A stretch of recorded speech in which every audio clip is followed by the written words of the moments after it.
Bismillahirrahmanirrahim. Assalamualaikum warahmatullahi wabarakatuh.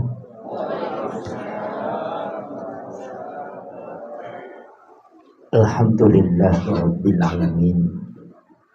Wa bihi nasta'inu ala umuri dunya waddin.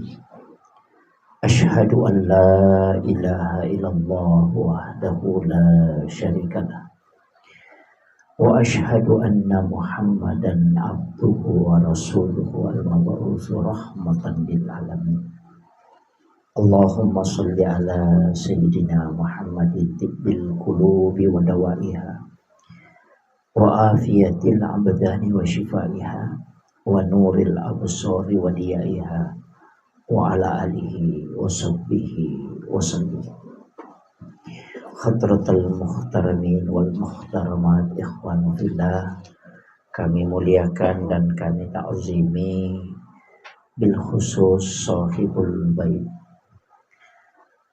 dan juga terkhusus sahabat-sahabat dari lembaga dan badan otonom PCNU Kabupaten Tanah Toraja, terkhusus sahabat-sahabat dari bangsa dan langsung orang tua kita, para alim ulama, para tokoh masyarakat dan ibu-ibu, terkhusus ibu ketua muslimat PCNU. Alhamdulillah, malam ini kita mengadakan pengajian yang kaitannya dengan akikah, tasyakuran, sebenarnya syukuran.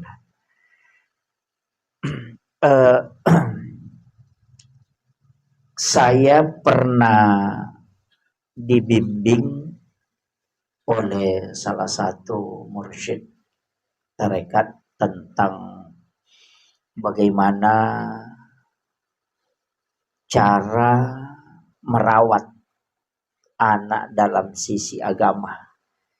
Jadi merawat itu artinya mulai sejak dia di dalam kandungan itu sampai anak itu besar. Tapi itu agak berat. Saya sendiri susah terus terang. Karena kalau itu yang mau diterapkan, ada beberapa yang saya pakai sampai hari ini untuk anak-anak kita. Karena agama ini ada ilmu di dalamnya yang ulama kita sering mengatakan ilmu hikmah. Sebenarnya ilmu hikmah itu ilmu hikmah juga itu adalah ilmu. Cuma karena dia ilmu yang lahir dari ilmu, itu sehingga disebut ilmu hikmah. Nah, misalnya kenapa Rasulullah memerintahkan mengakikah anak dengan 2 ekor kambing untuk laki-laki. Untuk perempuan 1 ekor. Kalau tidak mampu ya cukup 1. Kenapa kambing yang diambil sebagai dasar? Itu semua ada hikmahnya. Jadi saya ingin kasih tahu begini. Perintah akikah itu sebenarnya kan memang 7 hari kelahiran. Tapi kalau tidak sempat, itu baru bisa ditambah 7 hari. Cuma kadang-kala kita ini, kalau di kampung biasa, dia tambah bukan 7 hari. Tapi tambah 1 hari. Iya, jadi dia tambah 1 hari dan bilang, mapak gana aso. Sebenarnya enggak. Yang sunnahnya itu 7 hari kelahiran, 14 hari kelahiran, dan 21 hari kelahiran. Itu sunnah akikah. Kalau ada orang mengakikah anaknya di luar dari itu akikahnya bisa sah. Cuma tidak mengikuti sunnah penetapan waktu. Jadi biasa ada orang di akikah itu 3 hari kelahiran. Itu akikahnya sah. Cuma dia tidak mengikuti sunnah harinya. Jadi jangan katakan bahwa akikah di luar dari hari ke-7, hari ke-14, 21 tidak sah. Tidak, itu tetap sah. Cuma tidak mengikuti sunnah hari. Kemudian yang kedua, akikah itu sebenarnya memang kalau kita mampu mencukupkan 2 kambing, kalau laki-laki ya 2, kalau perempuan ya 1. Tapi Nabi itu mengakikah cucunya dengan 1 kambing. Makanya dia mengatakan kamshan. Itu Hasan dan Husain itu kan tetap 1. Karena mampunya seperti itu. Tapi wasiatnya, saya pernah tanyakan, kenapa laki-laki mesti 2? Karena memang ternyata laki-laki itu nanti tanggung jawabnya juga memang dua. Makanya dalam pembagian warisan juga begitu. Jadi laki-laki itu dapat 2, perempuan dapat 1. Istilahnya orang Bugis malempai rone majujung imakun raya. Dan saya juga pernah protes itu ketika ngaji sama guru. Wah, ini tidak adil. Karena kenapa perempuan dikasih setengah dari bagian laki-laki? Dia mengatakan sebenarnya itu sudah adil. Karena wanita itu ketika menikah dapat 3. Karena 2 bagian suami, 1 bagian dia. Nanti kalau suami menikah itu sudah dapat 3 juga. Itu sudah berketemu. Makanya pernikahan itu adalah menyempurnakan agama. Itu salah satu alasannya beliau. Nah, kemudian ini yang tidak mampu biasa kita lakukan. Saya sering sampaikan ini. Kalau akikah, hendaknya itu tulang binatang akikah itu tidak dipotong. Itu yang paling utama. Cuma ini agak berat. Jadi tulang yang memanjang itu tidak dipotong dan tidak diremuk. Jadi semua tulang yang melingkar itu tidak diremuk. Dan dipotong. Itu sesuai dengan jumlah. Jadi tulang kambing itu sesuai dengan jumlah tulang bayi. Jadi apa hikmahnya? Kalau ada orang mengakikah anaknya, tulang binatang yang dipakai akikah itu tidak dia potong, itu anaknya tidak akan patah tulangnya hingga meninggal. Itu hikmahnya, besar sekali itu. Artinya tidak dipotong begini, tulang rusuk kan itu melekat di bagian perut dan di bagian punggung. Itu tetap dilepas, cuma jangan dipotong-potong kecil. Iya. Nah, itu anunya, Pak. Saya ngajinya itu dulu istilahnya saya hampir enggak terima. Saya bilang kalau ini mau dilakukan susah. Nanti pernah saya lihat di YouTube itu, orang di Yaman itu ketika dia kambing akikah, memang dia gantung. Kemudian dia pakai pisau kecil, iris itu. Hanya mengikuti dagingnya saja. Tulangnya itu tidak dilepas dari rangkanya. Baru diambil kulitnya, dibungkuskan tulangnya, kemudian ditanam. Itu yang paling utama. Supaya anak kita tidak kena penyakit kulit.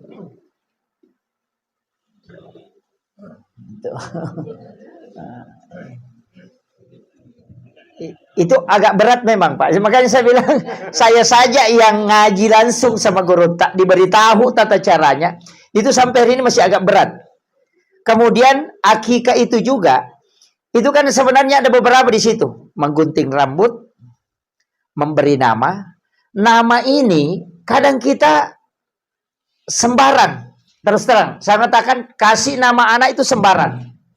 Kalau dalam tasawuf, itu kita cari nama, barang 3 atau 4. Kita istiharakan satu-satu, baru langsung diberikan ke anak. Kalau anak itu menangis ketika disebutkan, dibisikkan di telinganya, jangan kasih nama itu.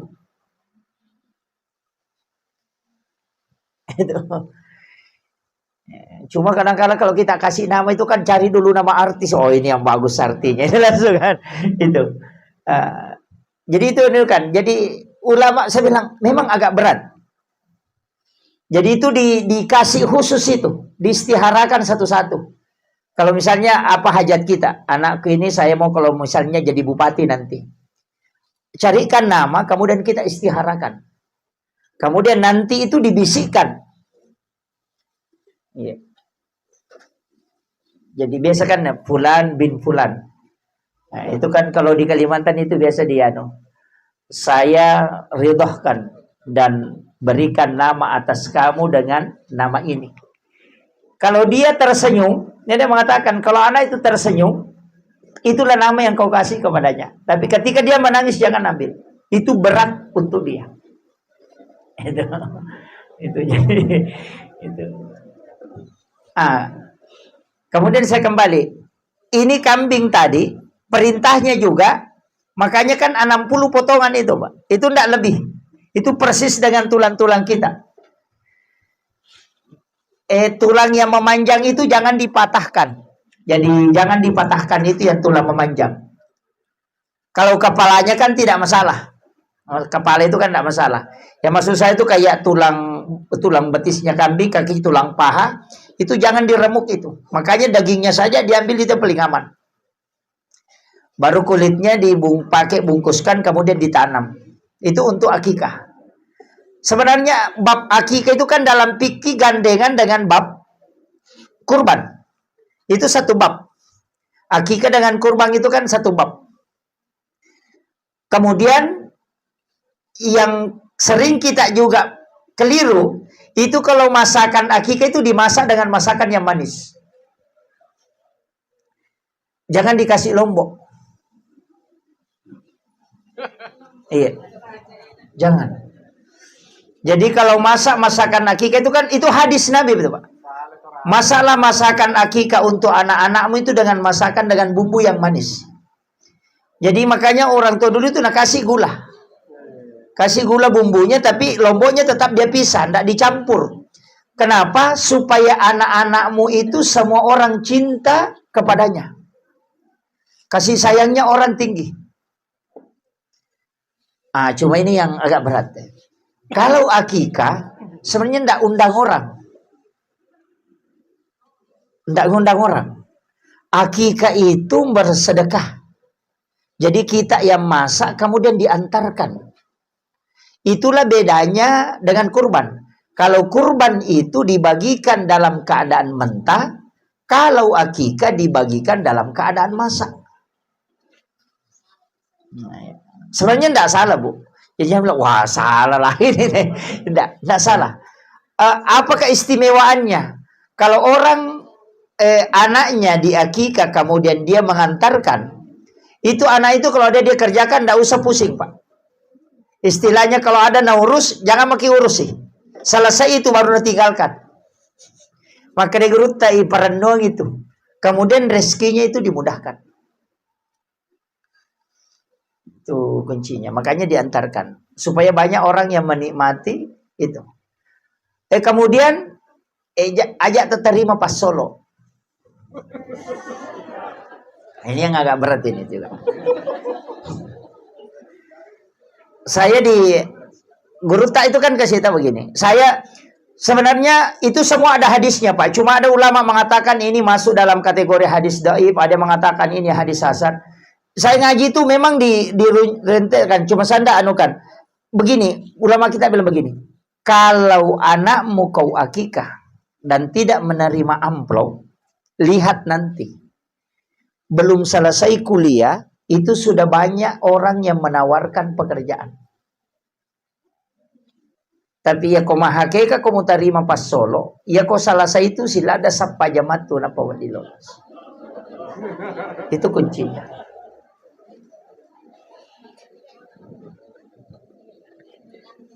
Makanya sebenarnya akikah itu kan bersedekah. Ya.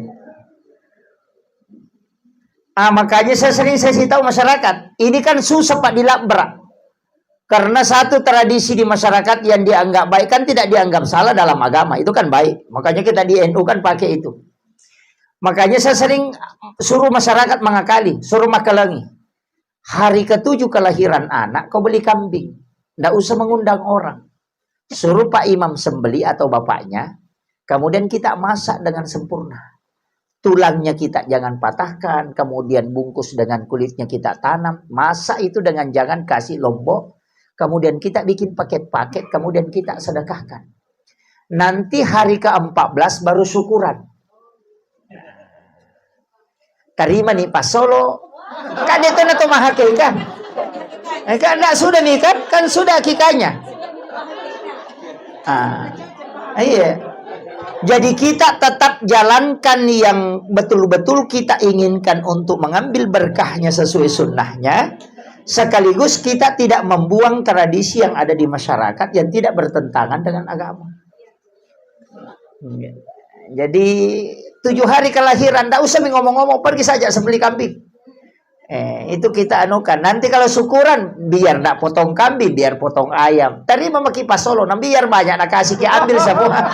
Kan kita bilang, saya kan syukuran, bukan akikah. Sudah selesai. Kan begitu. Ya, jadi saya dulu kan mikirnya begitu. Makanya sekarang orang banyak beralih ke pondok, ke panti asuhan. ketika akikah. Tapi saya tidak sepakat. Karena di panti asuhan di pondok itu, tidak semua pondok itu mengelola dengan benar. Tidak semua juga di panti itu mengelola dengan benar. Dan daging akikah itu juga mesti ada yang dinikmati oleh tetangga dan keluarga. Jadi mestinya kalau kita mau masak dulu, nanti selesai dimasak baru kirim ke panti asuhan. Jangan di sana dimasak. Kita yang kerjakan baru kita bawa ke sana. Itu yang paling utama. Karena binatang akikah itu disedekahkan dalam keadaan sudah dimasak. Nah, kalau kurban disedekahkan dalam keadaan mentah. Nah, itu kuncinya. Nah, kemudian, tadi yang kita lakukan itu memotong rambut. Menggunting rambut itu di dalam hadis disebutkan jangan engkau sisa walau hanya selembar. Jadi rambut bayi itu digundul. Tapi saya kasih tahu, menggundul bayi tadi hari apa ya? Pas sekali. Mencukur anak itu usahakan setiap hari Rabu. Lakukan selama 40 Rabu. Saya dapat di kitab hikmah itu, siapa yang bercukur setiap hari Rabu itu selama 40 Rabu, maka anak itu bisa menjadi seorang ulama fikih.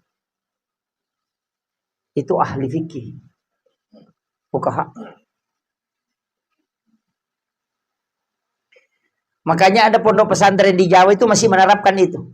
Setiap hari Rabu bercukur. Sebenarnya bercukur itu bukan hari Jumat. Kalau kita mau ambil anunya di hikmah. Itu hari Rabu. Iya. Jadi anak-anak kita itu cukur rambutnya hari Rabu. Jadi setiap hari Rabu. Cuma kalau bayi seperti itu dicukur pertama, itu rambutnya diambil, kemudian ditimbang. Berapa beratnya, kemudian dibelikan emas. Jangan uang. Belikan emas. Emas itulah yang disedekahkan. Supaya anak kita dimanapun dia berada tidak akan pernah jadi anak buah. Itu kuncinya. Dan dia tidak pernah rendah kedudukannya. Maka dia orang istilahnya itu maka dia tanya ropo mujajangan. Kenapa? Karena emas itu yang tidak pernah turun nilainya. Makanya saking pentingnya dinilai dengan emas, sampai-sampai Rasulullah mengatakan, kalau kau tidak mampu dengan emas, gunakan perak. Nah, dito gaga ulo anak-anak nadapi telu garang. Apalagi kalau tadi bayi tipis sekali. Itu dicukur habis. Cuma kita, orang tua kita, iro ulo nananae ikalu inapai patamo ko kalukue. Padahal iro kalukue tanya ulo pasangan na. Es batu si basiro. Cuma kenapa kita pakai kelapa? Itu senongan. Tadi kembali ke tafaul. Karena yang bisa hidup di mana-mana itu cuma kelapa. Jadi hajatnya itu mudah-mudahan anakku ini dimanapun dia berada, dia bisa menjadi orang sukses. Kemudian yang kedua, kelapa itu mulai dari akarnya sampai daunnya itu semua digunakan. Itu tapaulnya di situ. Cuma yang ketiga, saya dapat itu ada dulu artikel saya baca itu dari London, dari Inggris. Ternyata rambut bayi itu mengandung kurang lebih 4 juta virus. Itu rambut bayi. Makanya kalau mau dites virusnya, itu dimasukkan di air kelapa. Itu air kelapa kalau diambil rambut bayi biar sedikit, dimasukkan ke air kelapa kemudian ditutup. Dalam jangka 1 malam saja itu isinya kelapa itu rusak. Padahal air kelapa itu pensteril racun yang paling bagus. Makanya Nabi menyuruh kita mencukur habis, jangan sisa hanya selembar. Makanya di London itu aturan, setiap bayi yang mau tinggalkan rumah sakit mesti dicukur habis rambutnya. Dari situlah kenapa anak-anak yang baru lahir itu dikasih lapisan di bagian kepalanya, utamanya di ubun-ubun. Agak istilahnya wete-wete. Iya, ada itu yang hitam-hitam yang terkupas. Nanti 7 hari baru terkupas. Itu pelapis virus supaya tidak masuk. Secara alami itu, Pak. Iya, yang kerak-kerak hitam itu. Jadi kalau mandi kan biasa digosok-gosok itu supaya lepas. Itu nanti 7 hari baru lepas. Karena nanti 7 hari juga disunahkan untuk dicukur supaya itu virusnya tidak masuk. Jadi Allah itu sudah secara alami memberikan saringan supaya anak itu tidak terserang. Itu kuncinya, Pak Bu. Makanya anak-anak kita itu kalau 7 hari ya cukur. Apalagi sekarang kan sudah ada pencukur kumis itu yang paling halus itu kan bisa dipakai. Tidak usah pakai gunting. Baru itu anak itu bersih betul mukanya itu kalau sudah dicukur habis rambutnya. Cuma kita kadang gunting sedikit. Kayak tadi gunting sedikit baru kasih masuk ke sini. Udah dicukur habis. Udah bilang lain-lain kuliah kalau gundul. Justru itu makanya diteliti. Bahwa rambut bayi ini itu masuk selama 2 tahun. Itu virusnya. Ada yang mengatakan 1 tahun, tapi yang paling kuat itu saya lihat 2 tahun. Sama dengan air susu yang dari ibu itu memang bayi itu harus disusui setiap hari. Jangan bilang hari ini tidak, besok tidak. Kenapa? Karena setiap berubah waktu asar, pergantian waktu duhur ke asar, itu air susu itu berubah selnya.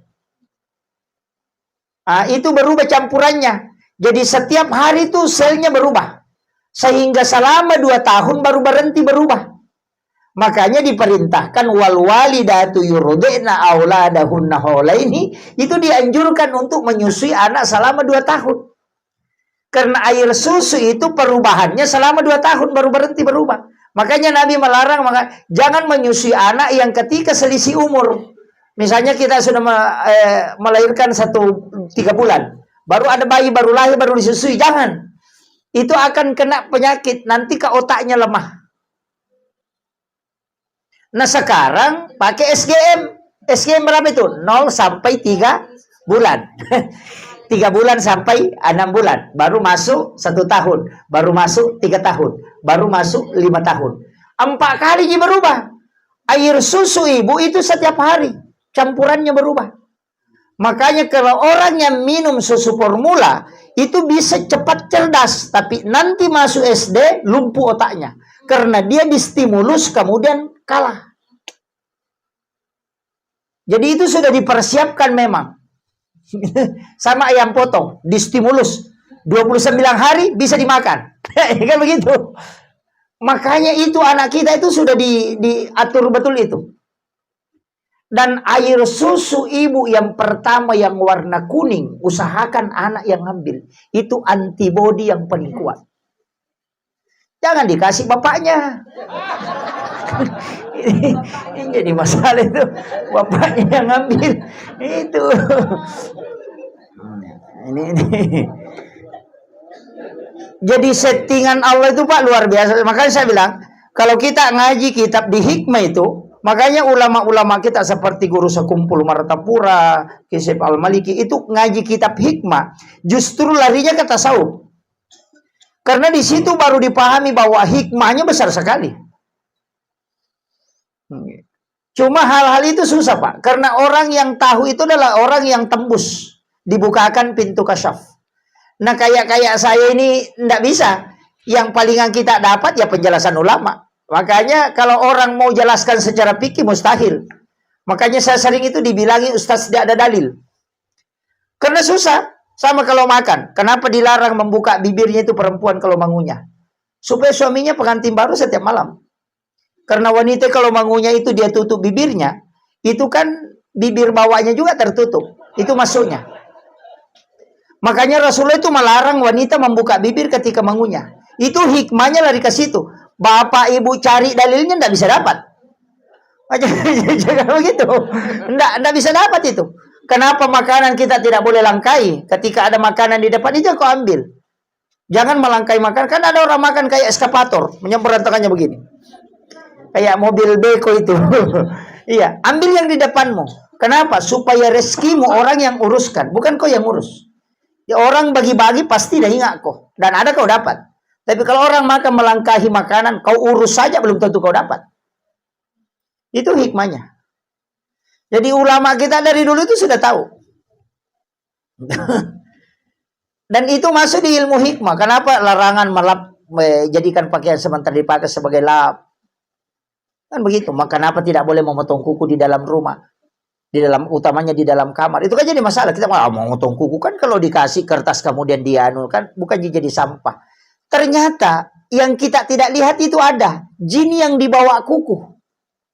Ketika kuku lepas, jinnya tinggal. Itulah yang membuat tempat itu panas. Makanya ada orang biasa itu tidak bisa tidur di kamarnya. Itu karena jin kuku. Makanya kita dianjurkan berwudu dulu baru motong kuku. Supaya jinnya itu lepas. Gitu. Makanya ilmu-ilmu seperti itu susah, Pak. Kalau mau dibicarakan dalil, berat itu. Karena kita kalau fikih itu kan masalah hukum. Dia tidak membicarakan hikmahnya. Maka daging babi itu haram. Pokoknya haram, selesai. Nanti yang dia cari kenapa haram? Oh ternyata misalnya mengandung cacing pita. Hikmahnya itu baru didapat. Ya begitu. Tapi tidak bisa berubah hukum karena hikmah. Misalnya, kalau orang temukan obat yang bisa membunuh cacing pita, jangan katakan babi sudah bisa dimakan. Kalau gitu. Makanya ini kan yang banyak sekarang. Yang ketika orang pelajari agama kemudian dapat hikmahnya, dia sudah bisa blok itu, langsung dia mengatakan agama tidak ini. Oh itu jadi masalah. Agama tetap agama. Itu cuma bagian dari manfaat yang diturunkan oleh Allah. Sama di topi itu, kenapa pakai topi? Kenapa orang kerja pakai helm? Ya supaya tidak kena sinar matahari kepalanya. Atau nanti kalau ada bahan yang jatuh kena kepalanya itu bahaya. Makanya hikmah itu begitu. Dalam agama itu pasti ada. Kenapa kita kalau takbir mengangkat tangan seperti ini? Kenapa berdasarkan begini? Kenapa kalau ruku mengangkat sedikit kepala? Kenapa kalau tahiyat? Itu kan ada semua hikmahnya. Jadi ilmu hikmah itu adalah ilmu yang mempelajari hakikat yang terdapat dalam perintah agama. Boleh jadi satu masalah orang temukan. Makanya saya kasih tahu. Jangan coba-coba sikat gigi itu di pintu WC. Kenapa? Itu pasti pelupa itu. Membaca tulisan di batu nisan, itu juga bikin lupa itu. Kadang kalau kita ke kuburan dibaca semua, Haji anu, Wa anu. Jangan. Itu membuat otak lemah. Termasuk kalau dia itu memakan kepala ikan. Itu juga. Otak ikan itu yang bergaris-garis hitam itu kan itu yang melumpuhkan daya ingat. Makanya kau kata pakai rubale patah kelupan tuh.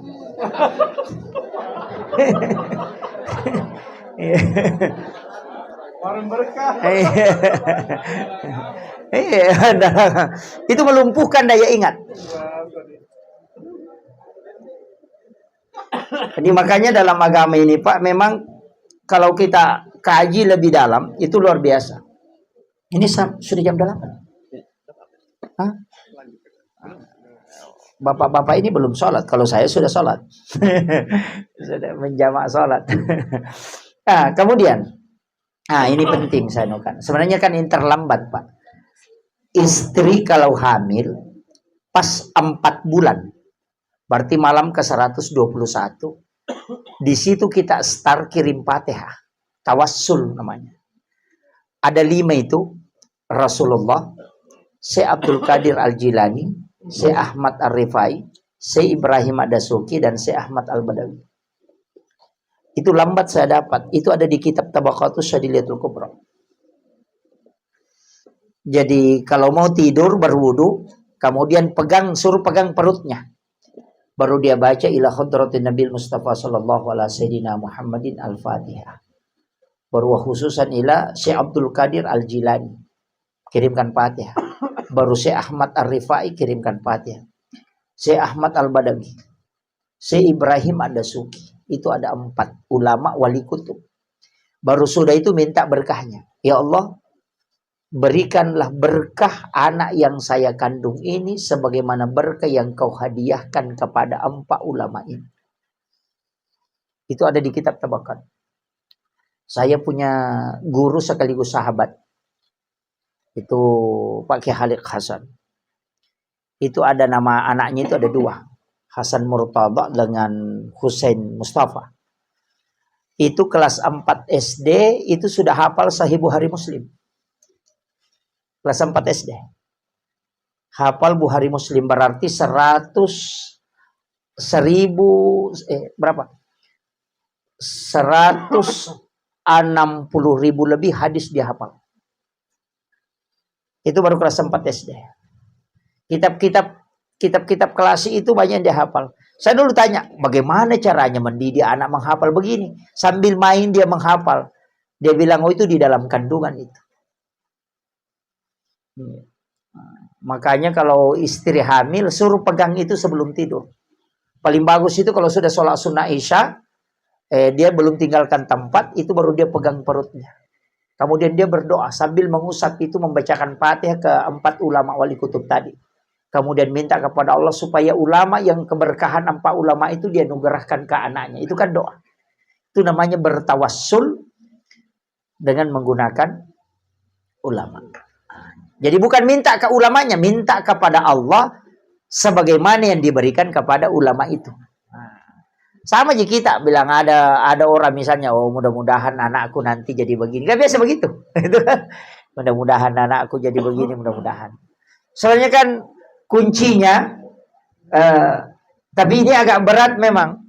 Mulai sejak berhubungan itu sudah diatur ulama.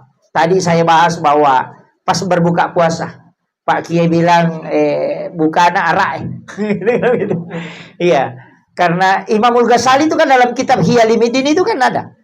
Siapa yang berhubungan pas selesai berbuka puasa sebelum makan hanya minum air putih. Tapi di bulan Ramadan ini, jadi pas selesai berbuka minum air putih kemudian berhubungan, itu Imamul Ghazali mengatakan anaknya itu potensinya menjadi seorang ulama besar. Ya natuna sama kada buka arak gitu kan begitu. Cuma susah kalau imam karena melo mesti lai sapa pu imam kada kinder silau pu imam itu yang berat itu. Oh, iya. Kenapa? Karena alasannya itu tadi saya sampaikan bahwa itu belum pernah melakukan dosa dan waktu yang paling mustajabah doa di situ. Yang ketiga, syaitan itu pasti tidak ada. Karena makanya di Ramadan itu kan tidak ada syaitan. Jin itu tetap ada. Tapi syaitan itu kan tidak ada. Karena dia sudah dirantai. Tapi kenapa masih banyak orang melanggar, Ustaz? Masih banyak pelanggaran itu karena dua hal. Satu karena nafsu syahwat. Satu karena syaitan. Syaitan itu mempengaruhi kita. Dan syahwat kita juga mempengaruhi. Tapi ketika Ramadan dicabut satu. Tinggal syahwat, hawa nafsu. Makanya orang puasa itu untuk mengendalikan itu. Jadi jangan selalu salahkan setan. Nabi bilang setan lagi. Nabi bilang setan tidak pernah kau ganggu. Kenapa saya selalu disalahkan? Nah saya sudah diikat. Makanya semua ibadah di Ramadan itu mudah. Orang muda bangun sholat tahajud. Orang muda bangun pergi sholat sunnah. Sholat sunnah saja rajin dilaksanakan. Baca Quran mudah, sedekah mudah. Tapi setelah lewat Ramadan kembali lagi susah. Karena setan sudah lepas. Ujian kita tinggal 2 lagi. Makanya semua ibadah itu kalau Ramadan mudah. Kenapa orang bisa mengaji sampai khatam 2 kali, padahal kalau di luar Ramadan tidak khatam-khatam? Iya, karena tidak ada setan. Yang kita lawan tinggal nafsu. Hawa nafsu. Makanya puasa tujuannya mengendalikan, bukan menghilangkan. Kalau orang hilang nafsunya apa? Jadi masalah juga. Habis orang Islam kalau nafsunya tidak ada. Itu begitu. Itu cuma makanya dikendalikan. Makanya kalau puasa itu jangan balas dendam lah. Tidak makan kalau siang, makan 3 piring kalau malam. Mau balas dendam itu, Pak. Bukan puasa itu. Iya. Perut sebenarnya ini kan 9 usus. Ada mengatakan ada yang 7, tapi yang kalau dalam hadis itu kan kita punya 9 usus. Kalau orang mukmin itu makan dengan 1 usus. Nah, jadi kita makan itu Pak cuma 1 usus. Makanya biasa 7 suap sudah kenyang. Kapan begitu? Ketika orang puasa 1 bulan dengan caranya puasa bagus, itu kalau hari lebaran disuruh makan baru 1 buras, nah makan kenyang nih. Karena ususnya yang 8 tertutup.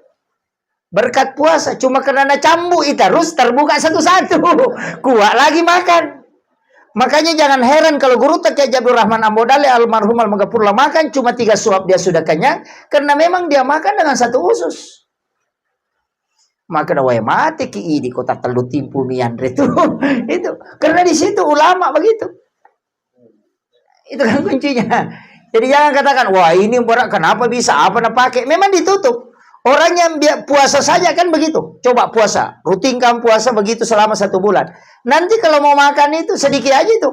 Mereka kalau di lebaran sudah makan murah 1 makan ayam, weh kenyang, weh tidak bisa masuk kenyang, nah baru je 1 dimakan. Tapi karena na cambuk terus, mere-mere pasti nasa matu na yambak sih. Tari jolok nasa cinampa. Ini kan jadi masalah. Padahal itu sebenarnya fungsinya puasa itu untuk menutup. Karena sebenarnya penyakit di situ. Jadi kalau mau anukan, tapi tidak usah juga menyiksa diri. Makanya saya sering. Tapi saya kasih tahu, cuma ditatur ini Pak kayaknya puasa enak. Tantangannya tidak besar. Iya karena tidak panas.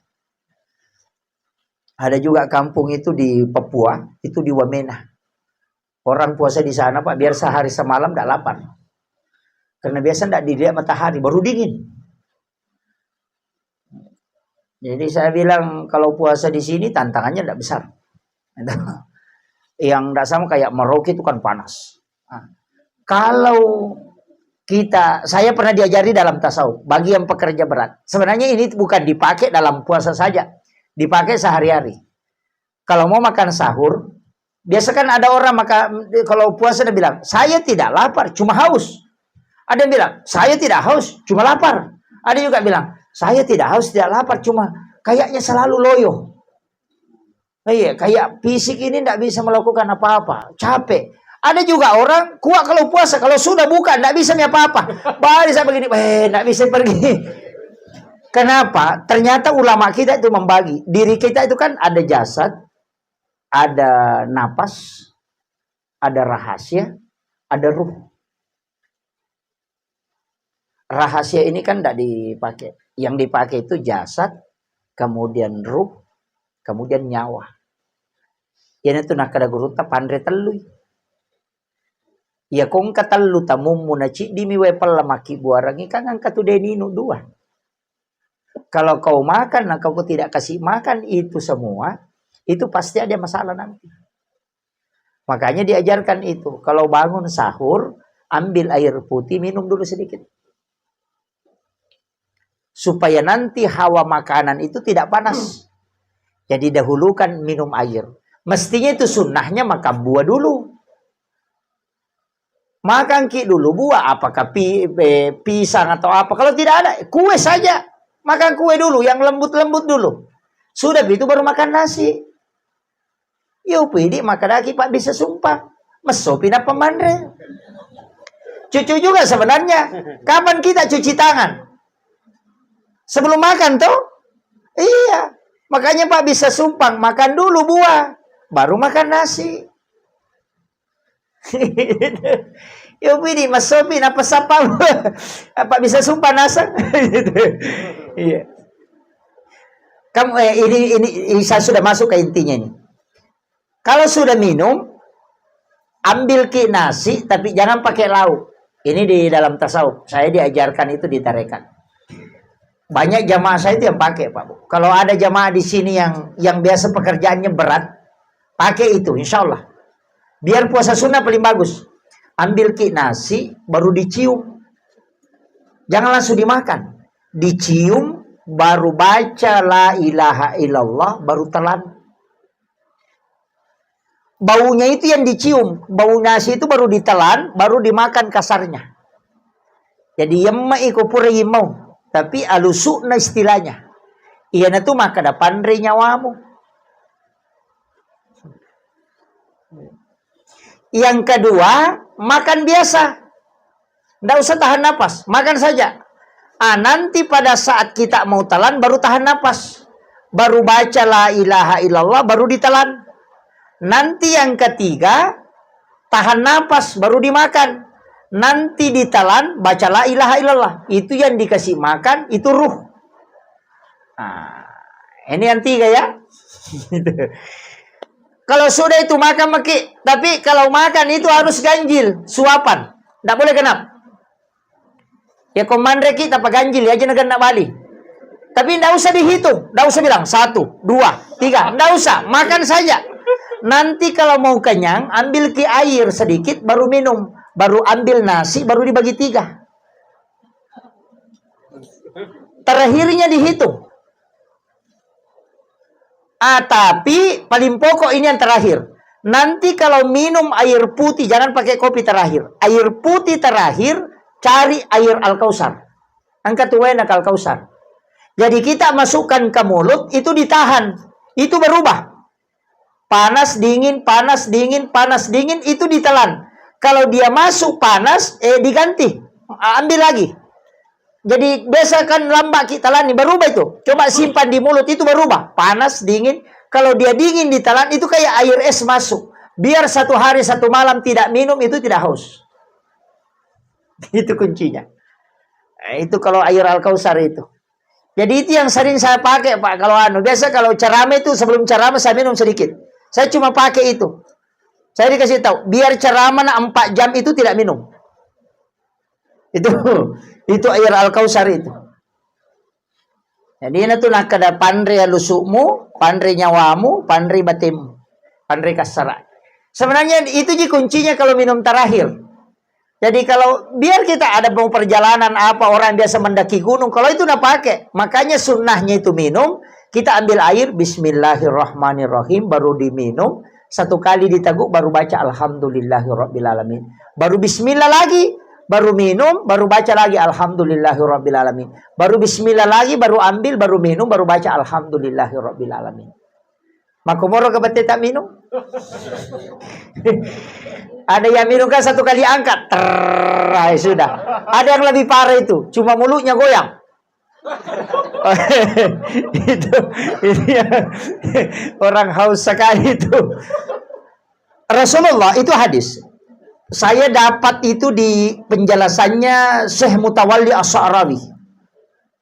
Siapa yang minum dengan cara seperti itu, maka selama air itu ada di dalam perutnya, dia akan mendapatkan 2 hal. Yang pertama, mudah beribadah. Yang kedua, tidak akan melakukan dosa besar. Itu barakah. Ya kau tahu maka tapi kau caranya nama kutu kak masam pajak, lihat cara minumnya. Pengaruh itu. Makanya kenapa orang yang baru bangun tidur itu dianjurkan sebelum tidur juga begitu kan? Dianjurkan minum. Tapi cara minumnya tadi begitu. Bismillahirrahmanirrahim. Baru minum 1 teguk. Baru baca Alhamdulillahirrabbilalamin. Baru Bismillah lagi. Baru minum lagi 1 teguk. Baru baca Alhamdulillahirrabbilalamin. Baru Bismillah lagi. Baru minum 1 teguk. Baru baca Alhamdulillahirrabbilalamin. Selesai. Biasa langsung habis saja. 1 kali basmalah. Itu dengan air ya. Itu. Ini sudah 1 jam lebih ini. Kemudian ini yang sekarang dienukan. Anak itu, ini penting saya sampaikan untuk yang bukan saja kepada yang syukuran hari ini, tapi kita semua yang hadir. Anak itu jam 4 subuh itu pasti bangun. Kalau ada anak kecil tidak bangun di jam 4 subuh atau menjelang subuh, kasih bangun. Kasih bangun. Kenapa? Karena itu waktu turunnya malaikat. Karena dia itu melihat. Makanya anak itu ngomong sendiri tuh. Jadi itu kalau biasa jam 4 subuh itu anak ngomong-ngomong sendiri. Begitu. Biasa mamanya marah-marah. Sejak na moto, milo mopi, mati dulu. Padahal itu dia melihat malaikat itu turun. Dan itu berbicara. Dengan para malaikat dengan bahasa bayi. Bahasanya. Di saat itu doakan. Baca surah Al-Insyirah, Alam Nasrah. Bacakan, tiupkan ke ubun-ubunnya. Kemudian ada itu dulu bilang orang Bugis, sumpah-sumpah. Saya sering mengatakan begini, hindari cicak. Itu yang paling pokok. Kalau ada anak kecil, hindari cicak. Kalau ada di dalam kamar, usahakan cicak itu diusir atau dibunuhlah. Karena cicak itu ada jin di dalamnya, namanya Ummi Sibyan. Itu jin perempuan yang bisa membunuh janin dalam kandungan.